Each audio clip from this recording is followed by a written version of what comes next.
आ जाइए, अब next chapter start करते हैं। जो नेक्स्ट चैप्टर है अपना वो है रजिस्ट्रेशन। सुन लीजिए, रजिस्ट्रेशन का जो चार्ट है, यस सर, रजिस्ट्रेशन का चार्ट में जो पहला चार्ट है वो है ऑफ सेक्शन नंबर 22, 23 एंड 24।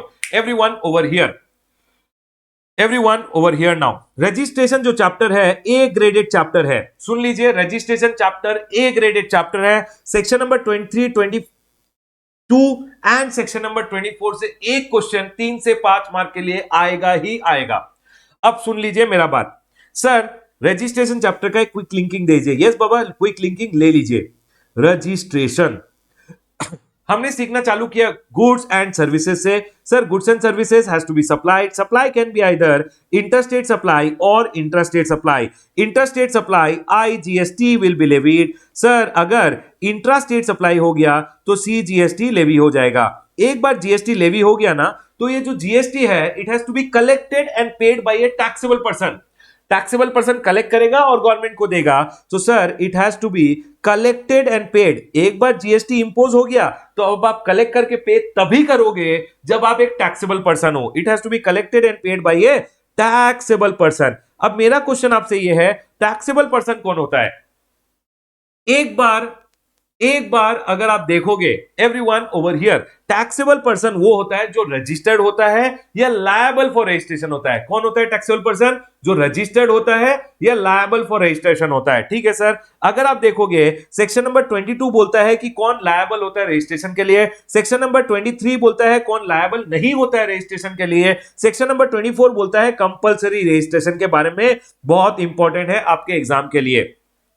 उसके बाद आता है सेक्शन नंबर 25 जो बोलता है procedures. Section number 26 deem registration, 27 CTP NRTP के बारे में बोलता है, 28 अमेंडमेंट के बारे में बोलता है, 29 बोलता है कैंसिलेशन, 30 बोलता है रिवोकेशन। 30 में जो रूल नंबर 23 है उसमें अमेंडमेंट आया है, वो भी हम डिस्कस करेंगे in the chapter of registration. सुन लीजिए क्विकली, आज हम डिस्कस करने वाले हैं सिर्फ section number 22, 23 and 24। Very very important.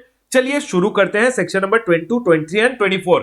Before I go ahead and explain section number 22, 23 and 24, मेरे को पहले आपको समझाना पड़ेगा अग्रीगेट टर्नओवर क्या होता है। देखिए यहां पे मैंने लिखा है अग्रीगेट टर्नओवर क्या होता है। अग्रीगेट टर्नओवर अगर आप जाके देखोगे, अग्रीगेट टर्नओवर, पहला बात आपको सीखना पड़ेगा कि ये टर्नओवर क्या होता है।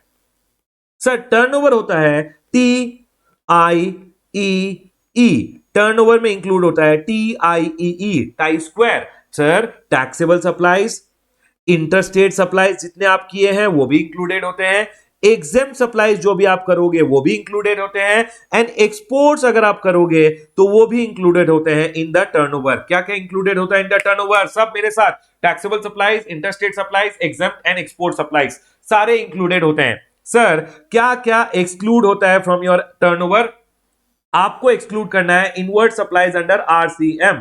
अगर मैंने कोई सप्लाई किसी से ली और मैं GST उसमें रिवर्स चार्ज में पे कर रहा हूं, क्या वो मेरा टर्नओवर है? नहीं सर, अगर आपने कुछ सप्लाईज ली हैं जस्ट बिकॉज आप GST अंडर RCM दे रहे हो, वो आपका टर्नओवर नहीं है, वो उस पर्सन का टर्नओवर है। इनवर्ड सप्लाईज अगर आपने ली है जिसपे आप रिवर्स चार्ज में GST दोगे, वो आपको एक्सक्लूड करना है सर। और GST को भी एक्सक्लूड कर देना, चाहे वो CGST, SGST, IGST हो, वो आपका टर्नओवर नहीं है, वो गवर्नमेंट का टर्नओवर है। GST किसका इनकम है? गवर्नमेंट का है सर। चलिए, तो टर्नओवर में आपको क्या क्या इंक्लूड करना है? Taxable supplies, interstate supplies, exempt and export. Sir, turnover से क्या एक्सक्लूड करना है? Inward supplies under reverse charge. Turnover से आपको एक्सक्लूड करना है GST। और याद रखिएगा, अब समझ लीजिए टर्नओवर आपका है दिल्ली का टर्नओवर, कर्नाटका का टर्नओवर, असम का टर्नओवर, तीनों को क्लब कर दीजिएगा। मतलब आपका पैन के अंदर जितना टर्नओवर है, सारा टर्नओवर आप अग्रीगेट कर दीजिएगा, तो उसको बोलते हैं अग्रीगेट टर्नओवर। देखिए यहां मैंने आपको लिखा है अग्रीगेट टर्नओवर। टर्नओवर मतलब होता है TIEE, taxable supplies, interstate supplies, exempt and export supplies. Taxable supplies, everyone मेरे साथ, taxable supplies, interstate supplies, exempt and exports.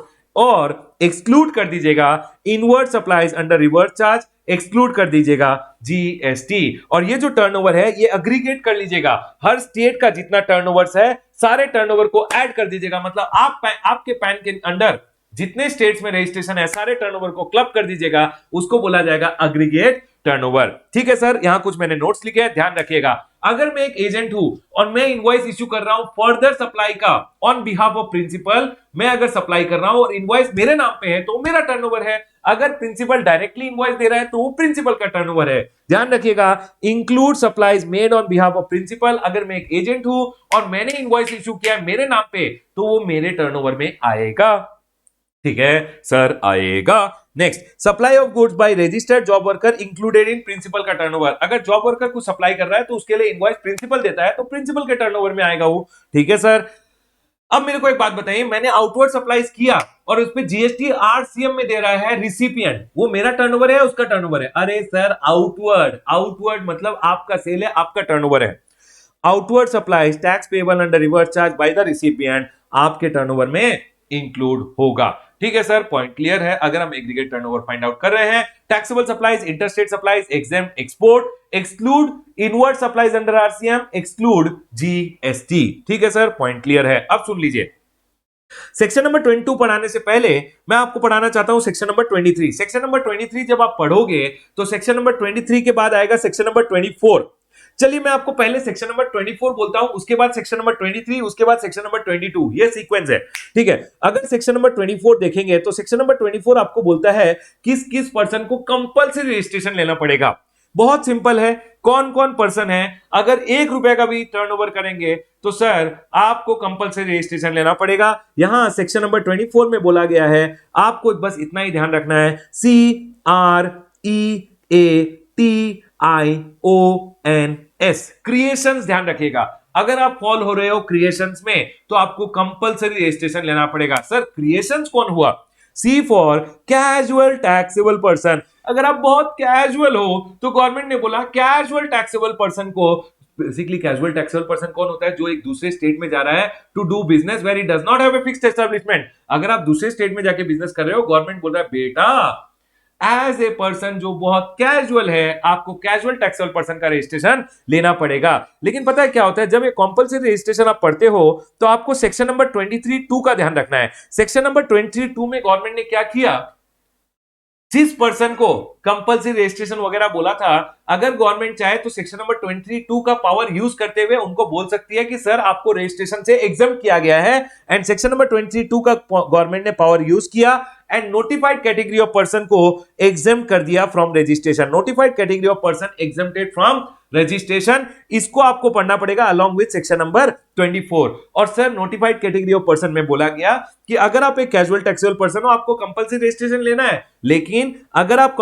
Casual taxable person हो, सेक्शन नंबर 23(2) में बोला, और आप हैंडीक्राफ्ट गुड सप्लाई कर रहे हो जिसमें काम हो रहा है प्रीडोमिनेंटली बाय हैंड, जिसमें हाथों के यूज से हैंडीक्राफ्ट गुड्स बनाए, नॉट बाय थोड़ा थोड़ा मशीन यूज हुआ तो चलेगा। Sir hand and machine equally use हुआ है तो उसके लिए कोई एग्जम्पशन नहीं है। लेकिन अगर मोस्टली आपने हैंडीक्राफ्ट गुड्स बनाए जो predominantly are made by hand, जिनको आपने प्रीडोमिनेंटली हाथ से बनाया है, तो उन हैंडीक्राफ्ट गुड्स सप्लायर को बोला अगर आप कैजुअल टैक्सेबल पर्सन हो तो भी हैंडीक्राफ्ट सप्लायर्स अगर आप हो जिसमें आपने गुड्स बनाए हैं प्रीडोमिनेंटली बाय हैंड, तो आपको 20 लाख और 10 लाख का लिमिट मिलेगा। मतलब आप 20 लाख और 10 लाख तक रजिस्ट्रेशन से एग्जम्प्टेड हो। 10 लाख किसके लिए? अगर आप हो M2NT, मणिपुर, मिजोरम, नागालैंड और त्रिपुरा से। अदर स्टेट्स के लिए 20 लाख का लिमिट दे दिया गया। 20 लाख एंड 10 लाख तक एग्जम्पशन है, उसके बाद उनको भी रजिस्ट्रेशन लेना पड़ेगा। सर उसके बाद अगर आप हो एक पर्सन जिसको जीएसटी देना है अंडर आरसीएम, याद रखिएगा अगर आप एक पर्सन हो जिसको जीएसटी देना है अंडर आरसीएम तो आपको कंपल्सरी रजिस्ट्रेशन लेना पड़ेगा। मी बीइंग ए रिसिपिएंट, अगर मैंने कोई सर्विसेज ली है जिसपे जीएसटी रिवर्स चार्ज में देना है, कैसे दूं रिवर्स चार्ज में? तो आपको कंपल्सरी रजिस्ट्रेशन लेना पड़ेगा। अब सुनिए मेरा एक बात, अगर समझ लीजिए डायरेक्टर ने सर्विसेज दी कंपनी को, कंपनी तो कंपल्सरी रजिस्ट्रेशन लेगी। सर ये डायरेक्टर का क्या होगा? ये डायरेक्टर को तो कभी जीएसटी देना ही नहीं है। तो सेक्शन नंबर 23(2) में एक नोटिफिकेशन इशू किया गया और बोला गया जो सप्लायर है अगर वो सर्विसेज दे रहा है जिसपे हमेशा रिसिपिएंट रिवर्स चार्ज देगा तो सप्लायर को रजिस्ट्रेशन लेने की जरूरत नहीं है। सर सप्लायर ऑफ दो services on which GST is payable under RCM by the recipient, उन सप्लायर को एग्जाम कर दिया गया और बोला सप्लायर बेटा तू तो हमेशा जो भी सर्विस देगा रिसिपिएंट रिवर्स चार्ज में देगा, तू रजिस्ट्रेशन क्यों लेता है? तू रजिस्ट्रेशन मत ले। नेक्स्ट ईसीओ, अगर कोई सप्लाई कर रहा है, person who is supplying through e commerce, तो बेसिकली अगर कोई पर्सन है जो सप्लाई कर रहा है थ्रू ई कॉमर्स, अगर वो गुड सप्लाई कर रहा है या सर्विसेज सप्लाई कर रहा है। अगर वो गुड सप्लाई कर रहा है तो कंपल्सरी रजिस्ट्रेशन लेना है। सर्विसेज का केस में बोल दिया गया 20 लाख और 10 लाख का लिमिट एप्लीकेबल रहेगा। 20 लाख और 10 लाख तक उनको एग्जम्प्ट कर दिया गया। समझ लीजिए मैं फ्लिपकार्ट के थ्रू गुड सप्लाई कर रहा हूं तो मेरे को कंपल्सरी रजिस्ट्रेशन लेना है। लेकिन अगर समझ लीजिए एक सर्विस प्रोवाइडर है जो अर्बन क्लैप के थ्रू सर्विसेज प्रोवाइड कर रहा है तो ध्यान रखिएगा उसको 20 लाख और 10 लाख का लिमिट एप्लीकेबल रहेगा। ठीक है सर, पॉइंट क्लियर है। A for अग्रीगेटर्स। सर ये अग्रीगेटर्स कौन है? अरे बाबा याद है, housekeeping accommodation and transportation service provider. जब हाउसकीपिंग अकोमोडेशन और ट्रांसपोर्टेशन सर्विसेज में ई कॉमर्स ऑपरेटर लायबल होगा तो ई कॉमर्स ऑपरेटर को पहले कंपल्सरी रजिस्ट्रेशन लेना पड़ेगा अंडर सेक्शन नंबर 24। ठीक है सर, ये पॉइंट क्लियर है। उसके बाद यहां एक और पॉइंट आता है, अगर आप हो agent of a taxable person, मतलब समझ लीजिए मेरा जो बॉस है प्रिंसिपल जो है वो टैक्सेबल पर्सन, वो रजिस्टर्ड पर्सन है, तो मैं me being an agent, principal मेरे को गुड्स देता है, मैं फर्दर सप्लाई करता हूं। प्रिंसिपल अगर रजिस्टर्ड पर्सन है तो मेरे को जब मैं फर्दर सप्लाई के लिए इनवॉइस इशू कर रहा हूं तो मेरे को जीएसटी चार्ज करना है, मेरे को कंपल्सरी रजिस्ट्रेशन लेना है। तो याद रखिएगा अगर आपका बॉस टैक्सेबल पर्सन है तो आपको कंपल्सरी रजिस्ट्रेशन लेना पड़ेगा। ठीक है सर, पॉइंट क्लियर है। उसके बाद बोला है टीडीएस डिडक्टर। अगर आप एक टीडीएस डिडक्टर हो तो कंपल्सरी रजिस्ट्रेशन लेना पड़ेगा। टीसीएस कलेक्टर अगर आप हो तो आपको भी कंपल्सरी रजिस्ट्रेशन लेना पड़ेगा। उसके बाद आता है आईएसडी। अगर आप इनपुट सर्विस डिस्ट्रीब्यूटर हो तो अगर एक इनपुट सर्विस डिस्ट्रीब्यूटर है जिसको अपना क्रेडिट डिस्ट्रीब्यूट करना है तो उसको भी अपना रजिस्ट्रेशन कंपलसरी लेना पड़ेगा। ठीक है सर, पॉइंट क्लियर है। उसके बाद आई आता है इंटरस्टेट सप्लायर। अगर आप एक इंटरस्टेट सप्लायर हो, चाहे आप गुड्स के हो चाहे आप सर्विसेज के हो, कंपलसरी रजिस्ट्रेशन था। लेकिन फिर गवर्नमेंट ने बोला अगर आप इंटरस्टेट सप्लायर ऑफ गुड्स हो तो अगर याद रखिएगा अगर हैंडीक्राफ्ट गुड्स है तो 20 लाख और 10 लाख का लिमिट एप्लीकेबल रहेगा। अदर गुड्स का केस में कंपल्सरी रजिस्ट्रेशन लेना पड़ेगा अगर इंटरस्टेट सप्लायर हो। अगर सर्विसेज का सप्लायर हो, इंटरस्टेट सप्लायर ऑफ सर्विस, तो 20 लाख और 10 लाख का लिमिट एप्लीकेबल रहेगा। ठीक है sir. O for OIDAR, online information database and access, online information database access and retrieval service provider जो आउटसाइड इंडिया सर्विस प्रोवाइड कर रहा है टू एन अनरजिस्टर्ड पर्सन, उस केस में OIDAR को कंपल्सरी रजिस्ट्रेशन लेना पड़ेगा। N for NRTP, non resident taxable person को भी कंपल्सरी रजिस्ट्रेशन लेना पड़ता है। S for such other person as may be notified by the government on recommendation of council, उसको भी कंपल्सरी रजिस्ट्रेशन लेना पड़ेगा। सर किसको किसको कंपल्सरी रजिस्ट्रेशन लेना है? याद रखिएगा creation, C for casual taxable person, however handicraft supplier और क्राफ्टमैन गुड्स के सप्लायर जो प्रीडोमिनेंटली हाथ से गुड्स बना रहे हैं उनको एग्जाम्प्ट किया गया अप टू 20 लाख और 10 lakh. Sir R for reverse charge में अगर आपको जीएसटी देना है compulsory registration. E for person supplying goods through e commerce, compulsory registration. Service providers 20 lakh 10 lakh का लिमिट एप्लीकेबल है। ए फॉर अग्रीगेटर्स, बेसिकली जो ये ई कॉमर्स ऑपरेटर होते हैं जिनके थ्रू हाउसकीपिंग अकोमोडेशन ट्रांसपोर्टेशन का सर्विसेज दिया जा रहा है, अगर ई कॉमर्स ऑपरेटर लायबल है तो उसको कंपल्सरी रजिस्ट्रेशन लेना पड़ेगा। TDS deductor, TCS collector, I for ISD, O for OIDR, N for NRTP, S for such other person notified by government on recommendation of council. अब सुनिए बाबा, section number 24 मैंने आपको पढ़ा दिया। सेक्शन नंबर 24 इंटरस्टेट सप्लायर, देखिए sir creation, C for casual taxable person, R for sir person who is required to pay under reverse charge, E for person who is going ahead and supplying goods through e commerce, A for aggregator under section number 95। Aggregator नाम मैंने दिया है, book में लिखा हुआ है section number 95 वाले supplier, sub section number 95 वाले ई कॉमर्स ऑपरेटर। ठीक है sir. A for aggregator, A for agent of a taxable person. ठीक है sir. T for TDS deductor, T for TCS collector. Sir कहां गया? ये रहा TCS collector. I for ISD। उसके बाद आता है OIDAR, who is going and supplying to a person who is an unregistered person. लेकिन OIDR का याद रखिएगा, ओवरसीज OIDR, इंडिया के बाहर वाला OIDR। O for OIDR, N for NRTP, and उसके बाद एस आता है such other person as may be notified by the government on recommendation of council. याद रखिएगा कंपल्सरी रजिस्ट्रेशन इनको जरूरत है। ठीक है सर, पॉइंट क्लियर है। अब सुन लीजिए, अब सेक्शन नंबर 23 आता है। सेक्शन नंबर 23 में अगर आप देखोगे तो दो पार्ट है। सेक्शन नंबर रजिस्ट्रेशन में आपको पढ़ाने वाला हूं 22 बाद में, section number 23 and section number 24 मैंने आपको पढ़ा दिया। क्रिएशंस को दरकार है लेने की कंपल्सरी रजिस्ट्रेशन, उनको जरूरत है लेने की कंपल्सरी रजिस्ट्रेशन। सेक्शन नंबर 23 1 आएगा, सेक्शन नंबर 23 2 आएगा। सेक्शन नंबर 23 1 में ए पॉइंट है और बी पॉइंट है। गवर्नमेंट बोलता है अगर आप सप्लाई कर रहे हो वो गुड्स एंड सर्विसेज जिसपे आपको कोई टैक्स देने की जरूरत ही नहीं है, नील रेटेड सप्लाई है, होली एग्जाम सप्लाई है, आप लायबल ही नहीं हो टू पे एनी टैक्स, तो आप रजिस्ट्रेशन मत लीजिएगा। अगर आप लायबल नहीं हो, if a person is exclusively supplying those goods and service where he is not liable to pay any tax, अरे बेटा रजिस्ट्रेशन क्यों लोगे, गवर्नमेंट का सर्वर अननेसेसरीली क्यों ब्लॉक करोगे? गवर्नमेंट ने बोला नील रिटर्न फाइल करते रहोगे, टाइम वेस्ट करोगे, अपना भी और मेरा भी। तो इसलिए अगर आप सप्लाई कर रहे हो और आपको कोई टैक्स पे करने की जरूरत नहीं है तो कोई रजिस्ट्रेशन लेने की जरूरत नहीं है। सेकेंडली, अगर आप हो एक एग्रीकल्चरिस्ट, कौन से एग्रीकल्चरिस्ट सर? एग्रीकल्चरिस्ट जो सप्लाई कर रहे हैं production out of land, individual हो चाहे एचयूएफ हो, उनको भी रजिस्ट्रेशन लेने की जरूरत नहीं है अगर वो सप्लाई कर रहे हैं what they are growing out of land. Agriculturist कौन होता है? एक इंडिविजुअल या एचयूएफ जो कल्टीवेशन ऑफ लैंड करता है, अपना खुद का खून पसीना लगा रहा है थ्रू हिज ओन लेबर, या फैमिली को लाके फैमिली से करवा रहा है, या वो और फैमिली खड़े होकर देख रहे हैं और लोग काम कर रहे हैं, तो उसको बोला जाएगा एग्रीकल्चरिस्ट। एग्रीकल्चरिस्ट कौन होता है? जो अपना लेबर लगा रहा है, फैमिली को लाके फैमिली का लेबर लगवा रहा है, या खुद फैमिली और वो खड़े होकर देख रहे हैं और लोग काम कर रहे हैं, तो उसको बोला जाएगा एग्रीकल्चरिस्ट। अगर एग्रीकल्चरिस्ट इंडिविजुअल या एचयूएफ है तो उसको रजिस्ट्रेशन लेने की जरूरत नहीं है। अगर वो जो कल्टीवेट कर रहा है, चाहे 5 करोड़ का कल्टीवेट करके बेच रहा है, उसको रजिस्ट्रेशन लेने की कोई जरूरत नहीं है। डन सर, पॉइंट क्लियर है। Any person who is exclusively engaged in supplying of those goods and services that are not liable और होली एग्जेम्प्टेड। सेकेंडली, अगर आप एक एग्रीकल्चरिस्ट हो तो आपको भी रजिस्ट्रेशन लेने की जरूरत नहीं है। Agriculturist to the extent of supply of produce out of land. Agriculturist कौन होता है? इंडिविजुअल एचयूएफ होता है जो कल्टीवेशन ऑफ लैंड करता है, either own labour, family labour, या सर्वेंट्स ऑन वेजेस, और हायर्ड लेबरर जो अपने खुद के सुपरविजन में जिनको रखता है, उसको बोला जाता है एग्रीकल्चरिस्ट। अब एक सर्कुलर आया जिसमें पूछा गया, सर अगर समझ लीजिए एक एग्रीकल्चर प्रोड्यूस मार्केटिंग कमेटी का एजेंट है, क्या इसको कंपल्सरी रजिस्ट्रेशन लेने की जरूरत है? Sir, agriculture produce marketing committee के एजेंट क्या करते हैं? एग्रीकल्चरिस्ट से गुड्स लेते हैं और फिर इसको फर्दर सप्लाई कर देते हैं कंज्यूमर्स को।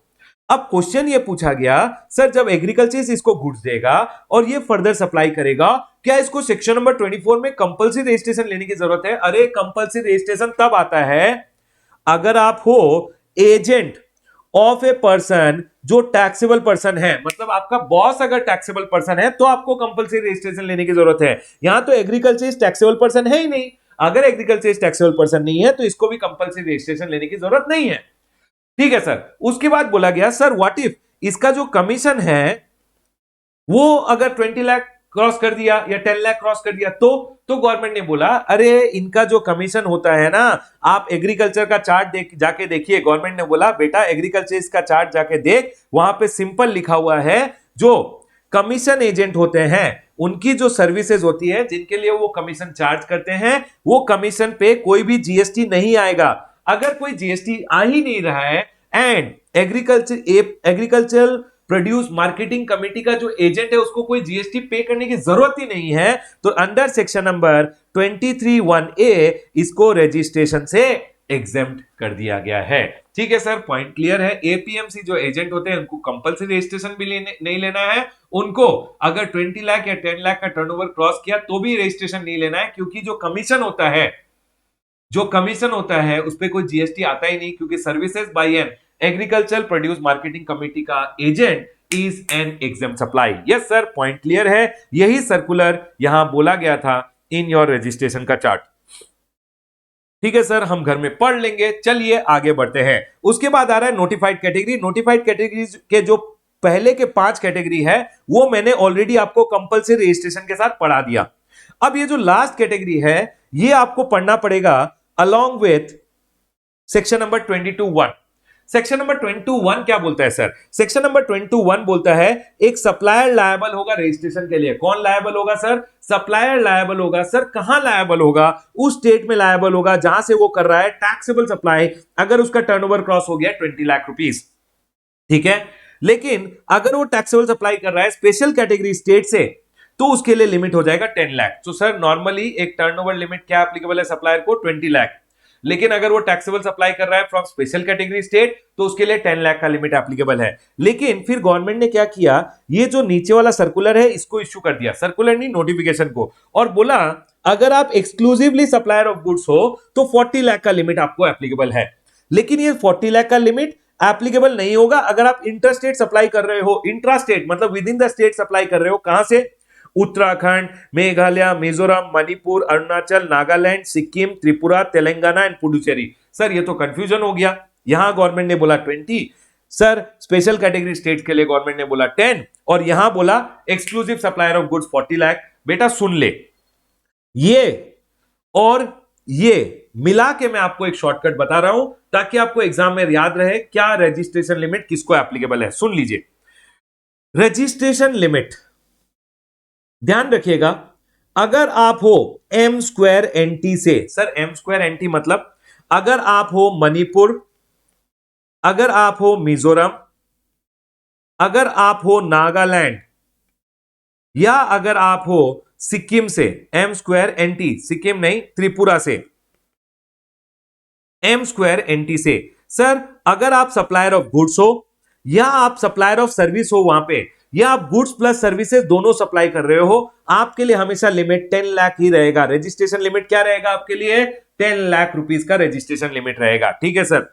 रजिस्ट्रेशन लिमिट अगर आप हो फ्रॉम द स्टेट्स ऑफ प्यूमास ऑफ तेलंगाना, अगर आप हो फ्रॉम प्यूमास ऑफ तेलंगाना तो याद रखिएगा P for Puducherry, U for Uttarakhand, M for Meghalaya, A for Arunachal, S for Sikkim and आप तेलंगाना से हो तो आपको ध्यान रखना है आपके लिए जो टर्नओवर लिमिट है वो एप्लीकेबल अगर आप सप्लायर ऑफ गुड्स हो या supplier of service, goods plus service दोनों हो तो आपके लिए जो लिमिट एप्लीकेबल है वो रहेगा 10 लाख रुपीस। यहां जो नहीं सॉरी यहां जो लिमिट एप्लीकेबल रहेगा वो रहेगा 20 लाख। अगर आप सप्लायर ऑफ सर्विस हो या गुड्स प्लस सर्विस दोनों सप्लाई कर रहे हो तो भी लिमिट रहेगा 20 लाख रुपीस। अब उसके बाद अगर आप देखोगे तो और जो रहेंगे OAK, ओक ऑफ हिमाचल प्रदेश, ओक ऑफ हिमाचल प्रदेश। अगर आप इन स्टेट्स में हो sir, O for other states, any other states which are there, A for Assam, okay sir, या फिर आप हो जम्मू एंड कश्मीर से तो ध्यान रखना बेटा अगर आप सप्लायर ऑफ गुड्स हो या सप्लायर ऑफ सर्विसेज हो तो आपके लिए, या गुड्स प्लस सर्विसेज हो, यहां 20 लाख का लिमिट है। यहां भी 20 लाख का लिमिट था लेकिन गवर्नमेंट ने क्या किया, ये नोटिफिकेशन इशू करके यहां चेंज कर दिया। क्या चेंज किया? गवर्नमेंट ने बोला आपको हम लिमिट देंगे 40 लाख रुपीस का, हायर लिमिट दे दिया ऑफ 40 लाख रुपीस। सर लेकिन यहां पे एक स्टार डाला गवर्नमेंट ने, बोला ये 40 लाख रुपीस का लिमिट हम दे तो रहे हैं लेकिन कुछ कंडीशंस है। 40 लाख का लिमिट आपके लिए एप्लीकेबल नहीं होगा अगर आपको लेना है compulsory registration under section number 24। अरे कंपल्सरी रजिस्ट्रेशन लेना है तो क्या 40 लाख, क्या 20 लाख, क्या 10 लाख, कंपल्सरी रजिस्ट्रेशन लेना है। ठीक है। सेकेंडली अगर आप सप्लाई कर रहे हो पान मसाला, आइसक्रीम एंड टोबैको, PIT है, PAIT नहीं है, PIT है, पान मसाला, आइसक्रीम एंड टोबैको, तो सर 40 लाख का लिमिट एप्लीकेबल नहीं है, आपको 20 लाख का लोअर लिमिट ही मिलेगा। मतलब ये 40 लाख का लिमिट आपको नहीं मिलेगा। अगर आप कंपल्सरी रजिस्ट्रेशन में हो तो कंपल्सरी लेना है, क्या 40 लाख, क्या 20 लाख, क्या 10 लाख। सर अगर मैं पान मसाला, आइसक्रीम एंड टोबैको का सप्लाई कर रहा हूं तो सर उसमें 40 लाख नहीं मिलेगा, लोअर लिमिट 20 लाख ही हो जाएगा आपका वापस। उसके बाद बोला गया है सर अगर आप वॉलंटरी रजिस्ट्रेशन ले रहे हो, आप बोल रहे हो सर मेरे को बकरा बनना है, अरे बकरा नहीं बाबा, ओनली फॉर क्लासरूम पर्पस। आप बोल रहे हो नहीं सर मेरे को 40 नहीं चाहिए, मेरे को 10 रुपए में भी कंपल्सरी रजिस्ट्रेशन, वॉलंटरी रजिस्ट्रेशन लेना है। अगर आपको वॉलंटरी रजिस्ट्रेशन लेना है तो क्या 40 लाख, क्या 100 लाख, कोई फर्क नहीं पड़ता है। आपको 10 रुपए में भी अगर रजिस्ट्रेशन वॉलंटरी लेना है तो क्या लिमिट, आप वॉलंटरीली अगर रजिस्ट्रेशन ले रहे हो, या समझ लीजिए गवर्नमेंट ने 20 से 40 लाख लिमिट कर दिया, फिर भी आप बोल रहे हो नहीं सर हम कंटिन्यू करना चाहते हैं। अगर आपको रजिस्ट्रेशन कंटिन्यू करना है तो गवर्नमेंट बोल रहा है बेटा कोई बात नहीं, आप कंटिन्यू कीजिए, आप हो बकरा, ओनली फॉर क्लासरूम पर्पस बोल रहा हूं, और गवर्नमेंट बोल रहा है आप कंटिन्यू कीजिए, क्या प्रॉब्लम है। ठीक है सर, पॉइंट क्लियर है। याद रखिएगा ये है रजिस्ट्रेशन लिमिट। ठीक है सर, इसको मैंने आपको किससे बताया, मैंने आपको रजिस्ट्रेशन लिमिट समझाया सेक्शन नंबर 21 रेड विथ जो नोटिफिकेशन है इन सेक्शन नंबर 23(2) मैंने आपको समझा दिया। एम स्क्वायर एनटी से हो, सर रजिस्ट्रेशन लिमिट क्या होगा? अगर आप हो एम स्क्वायर एनटी मणिपुर, मिजोरम, नागालैंड एंड त्रिपुरा से, sir 10 lakh in supplier of goods, 10 lakh for supplier of service, या गुड्स प्लस सर्विस के सप्लायर हो तो 10 लाख रुपीस का लिमिट एप्लीकेबल होगा। उसके बाद आया प्यूमास ऑफ तेलंगाना, प्यूमास पुडुचेरी, उत्तराखंड, मेघालय, अरुणाचल, सिक्किम एंड तेलंगाना, तो लिमिट एप्लीकेबल होगा supplier of goods also 20, supplier of service also 20, goods plus service also 20 lakh rupees. अगर आप हो ओक ऑफ हिमाचल प्रदेश से तो ध्यान रखिएगा, ओक ऑफ हिमाचल प्रदेश का केस में सप्लायर ऑफ गुड्स के लिए 40 लाख का लिमिट एप्लीकेबल है, सप्लायर ऑफ सर्विसेज और गुड्स प्लस सर्विसेज के लिए 20 है। यही नोटिफिकेशन के थ्रू चेंज किया गया। डन सर, पॉइंट क्लियर है। आ जाइए यहां पे। डन बाबा, डन हो गया। कौन लायबल है? सप्लायर लायबल है। कब लायबल होगा? जब एग्रीगेट टर्नओवर क्रॉस हो जाएगा 20 लाख, 10 लाख और सर और 40 लाख। 22(1) क्या बोलता है सर? Who is liable? पहला बात तो कौन लायबल है सर? सप्लायर लायबल है। कब लायबल होगा सर? जब लायबल होगा उसका, जब एग्रीगेट टर्नओवर, तब लायबल होगा जब उसका एग्रीगेट टर्नओवर क्रॉस हो जाएगा 40 लाख, 20 लाख और 10 लाख रुपीस। मैंने आपको बता दिया किसके लिए 40 लाख, किसके लिए 20 लाख और किसके लिए 10 लाख। ध्यान रखिएगा, समझ लीजिए, आप पुडुचेरी में भी हो, आप असम में भी हो, तो सर क्या होगा? ध्यान रखिएगा, lower limit will apply. Sir मैं मणिपुर में भी हूं, मैं पुडुचेरी में भी हूं, मेरा 2 एस्टेब्लिशमेंट है, दोनों स्टेट में है, तो क्या होगा सर? लोअर लिमिट अप्लाई होगा। ध्यान रखिएगा, लोअर लिमिट शैल अप्लाई। ठीक है सर, पॉइंट क्लियर है, यहां ध्यान रखेंगे। सेक्शन नंबर 22(1) में अगर आप देखोगे तो सेकेंड प्रोवाइजो बोलता है गवर्नमेंट के पास पावर है, अगर कोई स्पेशल कैटेगरी स्टेट आके बोले कि सर हमें 20 लाख का लिमिट चाहिए तो गवर्नमेंट 10 लाख के लिमिट को एनहांस कर सकती है। एंड यही देखोगे तो आप एम स्क्वायर एनटी ही बचा, बाकी जितने स्पेशल कैटेगरी स्टेट थे उन्होंने 20 लाख का लिमिट ले लिया। गवर्नमेंट में on the request of special category state and recommendation of council enhance 10 lakh to 20 lakh, and government में on the request of a state and on the recommendation of council enhance the limit from 20 lakh to 40 lakh in case of exclusive supplier of goods। Government के पास अब ये power आ गया है कि government 20 lakh से 40 लाख कर सकती है, लेकिन जब वो 20 लाख टू 40 लाख किया ना, उस समय ये पावर नहीं था, इसलिए सेक्शन नंबर 23(2) का नोटिफिकेशन इशू करना पड़ा। अब ये जो पॉइंट है इसमें कुछ बच्चे कंफ्यूज हो जाते हैं, बोल देता हूं, सुन लीजिए। अगर मैं आपको पूछूं मेरे टैक्सेबल सप्लाईज हैं 38 लाख रुपीस का और मेरा एग्जाम सप्लाई जो इंटरेस्ट इनकम है वो है 3 लाख रुपए का, मेरा क्वेश्चन आपसे पहले ये है, this is supply of goods and interest is a supply of service. मैं सप्लायर ऑफ गुड्स हूं या सप्लायर ऑफ सर्विस हूं? मेरे को क्या बोला जाएगा? मैं सप्लायर ऑफ गुड्स हूं या सप्लायर ऑफ सर्विस हूं अगर मेरा ये टर्नओवर है? तो पहला क्वेश्चन आपसे ये है, मैं सप्लायर ऑफ गुड्स हूं या सप्लायर ऑफ सर्विस हूं? जल्दी बताओ, जल्दी जल्दी जल्दी।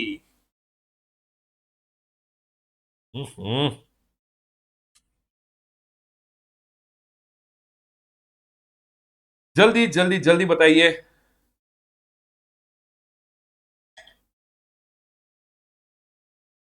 अगर आप देखो, अगर आप देखो तो क्योंकि आपका इंटरेस्ट इनकम है, क्योंकि आपका इंटरेस्ट इनकम है तो आप सप्लायर ऑफ गुड्स भी हो गए और सप्लायर ऑफ सर्विस भी हो गए। लेकिन लेकिन अगर आपको सप्लायर ऑफ सर्विस बोल दिया गया तो आपको 40 लाख का लिमिट नहीं मिलेगा। इसलिए गवर्नमेंट ने बोला अगर आपका इंटरेस्ट इनकम भी है, अगर आपका इंटरेस्ट इनकम भी है, फिर भी ऑल्दो आपका एग्रीगेट टर्नओवर में इंटरेस्ट इनकम आ रहा है, आपका एग्रीगेट टर्नओवर 41 लाख रुपीस हो गया, फिर भी हम आपको एक्सक्लूसिव सप्लायर ऑफ गुड्स मानते हुए 40 लाख का हायर लिमिट देंगे। यही बस बोला गया है, ऐसे नहीं बोला है कि इंटरेस्ट इनकम को एक्सक्लूड कर देंगे। गवर्नमेंट ने बोला इवन दो आपका इंटरेस्ट इनकम है, even though interest is a supply of service, still आपको हम हाई person will be deemed to be an exclusive supplier of goods, मान लेंगे कि आप एक्सक्लूसिव सप्लायर ऑफ गुड्स है, even if he is engaged in exempt supply of service by way of extending deposit, loans and advance so far as the consideration is represented by interest or discount। Even though आपका interest income है, even दो service का income है, still हम आपको मान लेंगे कि आप एक्सक्लूसिव सप्लायर ऑफ गुड्स हो। ठीक है सर, पॉइंट क्लियर है। सेकेंड पॉइंट बोलता है अगर आप रजिस्टर्ड थे under the earlier law, section number 22(2) बोलता है एग्जिस्टिंग रजिस्टर्ड पर्सन जो वैट में रजिस्टर्ड थे या सर्विस टैक्स में रजिस्टर्ड थे, जिस दिन जीएसटी का अपॉइंटमेंट डेट था, जीएसटी के रजिस्ट्रेशन के जो प्रोविजन थे वो इफेक्टिव हो गए थे ऑन 22 जून 2017, तो इसको अपॉइंटमेंट डेट माना जाता है और अपॉइंटमेंट डेट से विद इन 30 डेज आपको रजिस्ट्रेशन के लिए अप्लाई करना है, इसलिए बोलता है ऑन द अपॉइंटमेंट डेट आप लायबल हो गए थे। तो sir existing registered person section number 22 में बोला गया है कि अगर आप वैट और सर्विस टैक्स में रजिस्टर्ड थे तो ऑन द अपॉइंटमेंट डेट आप लायबल हो गए टू रजिस्टर अंडर जीएसटी। कितने दिन में रजिस्ट्रेशन लेना है सर? विद इन 30 डेज आपको रजिस्ट्रेशन लेना है। सेक्शन नंबर 22(3) किसकी बात करता है? सेक्शन नंबर 22(3) बात करता है ट्रांसफरी की। अगर किसी ने बिजनेस ट्रांसफर किया एज गोइंग कंसर्न, तो एक पर्सन था, ये था ट्रांसफरर। अगर ट्रांसफरर ने बिजनेस ट्रांसफर कर दिया टू द ट्रांसफरी, तो ट्रांसफरी को रजिस्ट्रेशन लेना पड़ेगा, बिकॉज अगर ये रजिस्टर्ड पर्सन था और बिजनेस ट्रांसफर हुआ एज गोइंग कंसर्न, तो हमेशा ध्यान रखिएगा ट्रांसफरी को रजिस्ट्रेशन लेना पड़ेगा। कब लेना पड़ेगा? From the date of transfer. Okay sir, point clear है एवरीवन ओवर हियर। ट्रांसफरी जिसको बिजनेस ट्रांसफर किया गया है या सक्सेसर जो है उसको, जब ट्रांसफरर, कौन सा ट्रांसफरर? जो रजिस्टर्ड पर्सन था, जब बिजनेस ट्रांसफर कर देगा as going concern business transfer करने को entry number 2 of your exemption chapter exemption notification exempt किया गया है। क्यों? क्योंकि गवर्नमेंट बोलती है जो ट्रांसफरी है उसको रजिस्ट्रेशन लेना पड़ेगा अंडर सेक्शन नंबर 22(3) और वो जीएसटी कलेक्ट करेगा लोगों से और गवर्नमेंट को जीएसटी पे करेगा। यस सर, पॉइंट क्लियर है। Transferee from the date of transfer उसको रजिस्ट्रेशन लेना पड़ेगा। अगर आप एक ट्रांसफरी हो in case of amalgamation, demerger pursuant to court order और ट्रिब्यूनल ऑर्डर, तो सर इस ट्रांसफरी को समझ लीजिए A limited and B limited merge हो गए, अब ए बी लिमिटेड बन गया है। ए बी लिमिटेड को कब से रजिस्ट्रेशन लेना है? तो गवर्नमेंट ने बोला अगर ए बी लिमिटेड है और समझ लीजिए आज वो मर्जर हो गया है, लेकिन आरओसी ने सर्टिफिकेट ऑफ रजिस्ट्रेशन, समझ लीजिए मर्जर यहीं से हो गया, लेकिन रजिस्ट्रेशन सर्टिफिकेट जो आरओसी ने सर्टिफिकेट ऑफ इनकॉर्पोरेशन इशू किया वो इस डेट पे किया, तो you become liable for registration on this date और अब आपको 30 डेज में अप्लाई करना है। When do you become liable is very important. Section number 22 क्या बोलता है? सेक्शन नंबर 21 है, सेक्शन नंबर 22 है, 3 है और 4 है। पहला बात तो सेक्शन नंबर 22 बोलता है, सेक्शन नंबर 21 बोलता है कौन लायबल है, who is liable, supplier liable है। सेकेंडली एग्जिस्टिंग रजिस्टर्ड पर्सन जो अर्लियर लॉ में रजिस्टर्ड थे वो लायबल है। थर्डली ट्रांसफरी लायबल है। Fourthly transferee in case of amalgamation etcetera liable है। कब से लायबल है? यहां लायबल कब से है? जब उसका एग्रीगेट टर्नओवर क्रॉस हो गया 40 लाख, 20 लाख और 10 लाख से। सर एग्जिस्टिंग रजिस्टर्ड पर्सन कब से लायबल है? अपॉइंटमेंट डेट से। 22 ऑफ जून 2017 जो जीएसटी के रजिस्ट्रेशन के प्रोविजंस थे वो इफेक्टिव हो गए थे एंड हेंस रजिस्ट्रेशन पर्पस के लिए उसको इफेक्टिव डेट, अपॉइंटमेंट डेट माना जाता है। ठीक है सर, पॉइंट क्लियर है। अगर किसी ने बिजनेस ट्रांसफर किया है तो ट्रांसफर ही कब से लायबल होगा? From the date of transfer और सक्सेशन। याद रखिएगा ट्रांसफरर रजिस्टर्ड पर्सन होना चाहिए और उसने बिजनेस ट्रांसफर किया एज गोइंग कंसर्न, तो ट्रांसफर ही लायबल होगा अंडर सेक्शन नंबर 22(3). अगर ट्रांसफर है in case of amalgamation court order, तो जब ROC certificate of incorporation issue कर देगा उस दिन से आप लायबल हो गए। कब आप लायबल हुए वो जानना बहुत इंपॉर्टेंट है, क्योंकि उसके विद इन 30 डेज आपको रजिस्ट्रेशन के लिए अप्लाई करना पड़ेगा। वो बोला गया सेक्शन नंबर 25 में। यहां हमारा discussion with respect to section number 22, section number 23 and section number 24 खत्म होता है। सुनिए मेरा बात, अभी बहुत बहुत इंपॉर्टेंट है सेक्शन नंबर 22, 23 एंड 24। एक 3 से 5 मार्क का क्वेश्चन 100% पूछना चाहिए यहां से। ए ग्रेडेड टॉपिक है 22, 23 एंड 24। आज का डिस्कशन मैं यही क्लोज करूंगा। अब आप क्वेश्चन आंसर मटेरियल उठाइए, Q&A सॉल्व कीजिए। Q&A सॉल्व करना बहुत बहुत इंपॉर्टेंट है। अगर आपके पास Q&A मटेरियल है, कोई भी टीचर का Q&A मटेरियल है, उठाइए और सॉल्व कीजिए। अगर Q&A मटेरियल नहीं है तो आईसीआई का मटेरियल उठाइए, आईसीआई का मटेरियल आरटीपी एमटीपी उठाइए और सॉल्व कीजिए। अगर फिर भी आपको कोई कंपाइलर की जरूरत है तो आप rameshsoni.com पे जाके Q&A कंपाइलर परचेज भी कर सकते हो। ठीक है सर, लेकिन जरूरी नहीं है। अगर आपके पास आईसीआई का मटेरियल आरटीपी एमटीपी है तो वो भी आप यूज कर सकते हो। ठीक है सर, पॉइंट क्लियर है, डन। आज का डिस्कशन हम यहीं स्टॉप करेंगे। In the next class section number 25 से कंटिन्यू करेंगे। Bye guys, take care.